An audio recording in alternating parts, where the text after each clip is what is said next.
Kalau Anda lihat apa tuh namanya, apa ya, kucing lah, nggak usah jauh-jauh ya. Kucing ya, kucing itu kan sosok, atau mungkin kalau kucing terlalu terlalu umum ya. Harimau lah, harimau atau singa.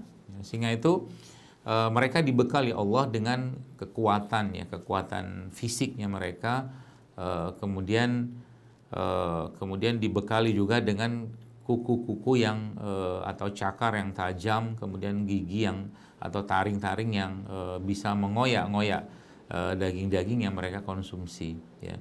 Kalau kita bicara atau membahas tentang makhluk seperti itu ya, singa tadi atau harimau tadi misalkan dalam hal ini, maka kita lihat mereka memiliki perlindungan ya, memiliki perlindungan yang yang ada pada diri mereka yang sudah Allah ciptakan ya. Nah, ini nanti pembahasan nanti kan melebar ya tentang bagaimana kita mentadaburi ciptaan Allah. Ya, nah sebelum di situ, jadi sebenarnya ada pelajaran besar di singa atau hewan-hewan karnivor. Ya. Jadi hewan karnivor itu sebagian besar Bapak Ibu sekalian usianya mereka tidak lama. Usia hewan karnivor itu sebagian besar tidak lama. Ya.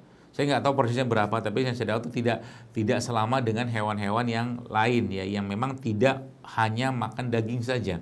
Nah, itu yang pertama. Jadi hewan karnivor itu mereka usianya tidak lama, itu yang pertama. Yang kedua, hewan karnivor itu atau hewan yang makanannya itu hanya daging saja, meskipun dalam 1 tahun sekali kata guru saya ya, harimau itu akan mencari beberapa jenis rumput yang mereka makan untuk memetabolisme lah katakanlah daging yang masuk dalam tubuhnya. Nah, yang kedua adalah hewan hewan karnivor itu dia tidak tahan lama dalam berdurasi atau mungkin dalam melakukan suatu aktivitas, cepat letihnya, cepat capeknya ya.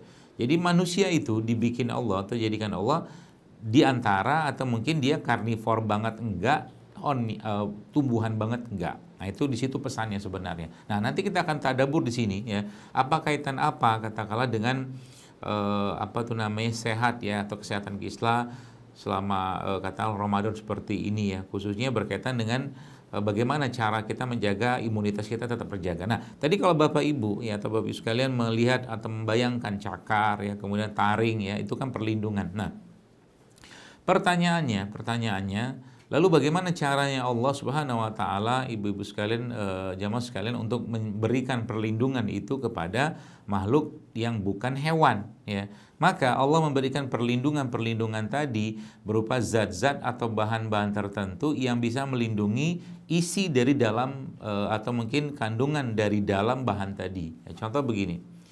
Kalau Anda tahu salah satu buah yang sangat tinggi antioksidannya ya, misalkan apel lah ya. Kita tahu bahwa pektin yang ada pada apel itu salah satu serat ya, atau sumber antioksidan yang sangat tinggi yang ada pada apel tadi. Yang fungsinya apa? Apel itu kan kalau kita kupas ya, tet gitu kan ya, kalau ngupas nggak bunyi juga sih, itu istilah saya aja gitu kan, kupas apel. Kemudian apel itu kita biarkan beberapa saat, maka yang kupasan tadi itu maka kan dia akan berwarna coklat gitu kan. Itu kan proses oksidasi. Nah, di sini sebenarnya ada pelajaran penting di situ bahwa perlindungan yang Allah berikan kepada tumbuhan itu sebenarnya ada pada bahan-bahan yang ada, salah satunya ada pada kulit ya, ada pada kulit. Itu yang pertama. Lalu yang kedua, di kulit itu juga mengandung bahan-bahan penting ya, bahan-bahan yang punya manfaat imunitas atau bahan perlindungan kan, dia perlindungan tuh seperti shield, seperti perisai gitu kan.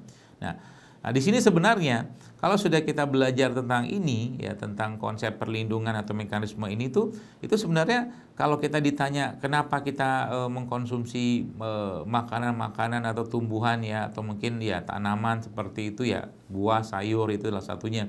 Itu karena memang banyak sekali perlindungan yang Allah bekali pada mereka itu, yang bukan cuma sekedar perlindungan seperti halnya perlindungan yang ada pada kulit. Paham ya? Seperti itu ya. Nah, di sini pelajaran pentingnya adalah bahwa sebenarnya kalau kita katakanlah bicara tentang apel, ya, apel dengan kandungan pektinnya, vitamin C-nya, ya flavonoidnya, bioflavonoidnya pada apel misalkan dalam hal ini, maka